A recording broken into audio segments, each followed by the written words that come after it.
Présidente, chers collègues, vous trouverez sur table une série d'amendements proposés par notre groupe Rassemblement National.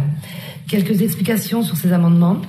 Tout d'abord, celui concernant la santé, pour lequel nous vous proposons de réduire l'emprunt de 60 066 € en supprimant le financement de votre dispositif Pass Mutuel étudiant, dont nous considérons l'esprit clairement clientéliste.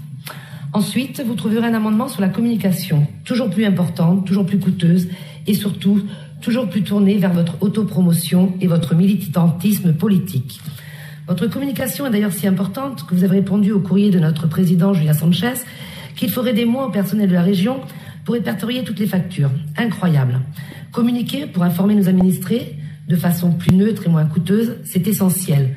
Et communiquer comme vous le faites en toute opacité est intolérable. Sur la ligne innovation et création artistique, nous proposons de dégager la somme de 11 600 292 € pour les affecter à la réduction de l'emprunt. Nous considérons que l'art sous perfusion n'est pas un art libre. Il convient de supprimer également la somme de 1 270 000 € sur la ligne jeunesse pour là encore réduire l'emprunt. En effet, vos subventions à des associations d'éducation populaire pour améliorer votre mieux vivre ensemble vous servent trop souvent à caresser votre électorat de gauche. Un amendement vous est proposé sur l'éducation de l'environnement. Encore un autre moyen d'orienter les scolaires sur votre propagande, votre doctrine et votre vision du monde. Vous trouverez ensuite 2 amendements sur l'énergie et le climat, toujours pour réduire l'emprunt. Là encore, vous subventionnez largement des associations orientées. Les méthodes de production d'énergie que vous prônez sont bien trop coûteuses et peu fiables pour les habitants. Nous considérons que votre soutien à l'installation de panneaux photovoltaïques et au développement de l'éolien ne respecte pas l'environnement. Ils sont une menace pour la faune et la flore d'Occitanie et apportent trop souvent des nuisances pour les riverains. Ces installations engendrent également un coût trop important pour les citoyens. Concernant l'amendement sur la politique de la ville, nous vous rappelons que la citoyenneté et la lutte contre les discriminations ne sont pas des compétences régionales. De plus, nous n'avons pas de résultats à la hauteur des sommes versées aux associations. Mais nous comprenons que celles-ci vous servent à tisser votre toile pour les élections. L'adoption de cet amendement permettra également la maîtrise des dépenses des citoyens d'Occitanie.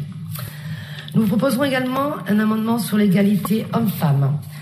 Alors que les violences faites aux femmes d'Occitanie prennent une ampleur toujours plus importante, votre seule façon de les aider est encore de communiquer. Aucune action concrète pour les femmes victimes de violences.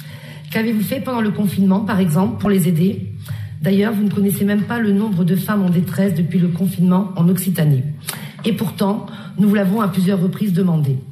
Comme d'habitude, aucune information, aucune transparence et toujours cette opacité habituelle. Que faites-vous dans les transports ferroviaires pour assurer leur sécurité, à part afficher votre charte ?